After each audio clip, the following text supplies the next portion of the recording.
अनेक दलों से अलग अलग बातें की। कुछ दल हमारे साथ आए हैं, कुछ दलों ने अपनी कठिनाई प्रकट की है। कुछ दलों का कहना है कि आपके साथ आने में हमें एक ही आपत्ति है कि हमारे कुछ वोट जाने का खतरा है। भारतीय जनता पार्टी के सहयोग के कारण अगर वोट जाते हैं, मैं समझ सकता हूं कि जो हर राजनीतिक दल को वोटों की चिंता करनी है, मगर ये वोटों का खेल किस सीमा तक जाएगा, किस हद तक जाएगा? क्या इसके सामने देश हितों की उपेक्षा कर दी जाएगी? हम माइनॉरिटीज की बात करते हैं कि उन्हें पूरा संरक्षण मिलना चाहिए, बराबर का अवसर मिलना चाहिए, अधिकार होना चाहिए, तो हमें कहा जाता है कि हम जो कुछ कहते हैं उस पर आचरण नहीं करते। आखिर सदन में बातचीत हो सकती है, चर्चा हो सकती है। जिन प्रदेशों में हमारी सरकारें मिली हैं, बनी है, वहां आचरण हो सकता है। और आप हमें केंद्र में समय देकर देखो और हम सारी बातें अमल में लाकर दिखा देंगे। मगर ये मेरी समझ में नहीं आया कि जो सबसे बड़ी माइनॉरिटी है उसकी तो चिंता है, मगर जो 2% है, अभी बरनाला जी का दर्द आपने सुना, उसकी पीड़ा नहीं।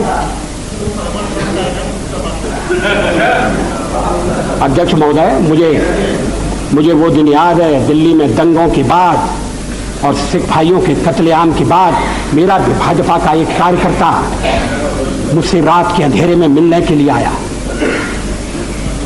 मैं उसको पहचान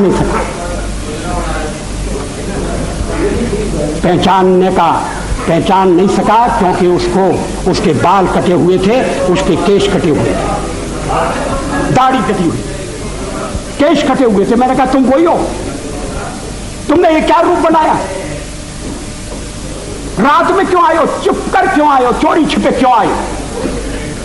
कहा मैं दिन में आपके पास नहीं आ सकता, मैं केश धारण करके बाहर नहीं निकल सकता, इसलिए मैंने केशों की बलि चढ़ा दी है। मैंने दाढ़ी से भी मुक्ति मांग ली है और मैं रात को आया हूं आपके पास अपना दुखड़ा रोने के लिए, अपनी व्यथा रोने के लिए। उस समय हमने दिल्ली के सिखों की वकालत की थी, चुनाव में हमें घाटा हुआ।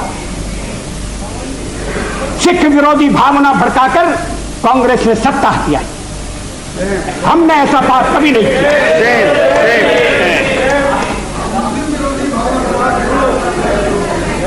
दोनों गलत है, मगर आप सिखों पर हुए अत्याचार की निंदा नहीं करते। बिल्कुल करते हैं, नहीं, 10 साल बहुत बार किए हैं, हाउस में किए हैं, कितने बार किए हैं? पार्लियामेंट में कब किया? हाउस में कभी सारे अपराधी पकड़े नहीं गए। Number of times we raised this issue.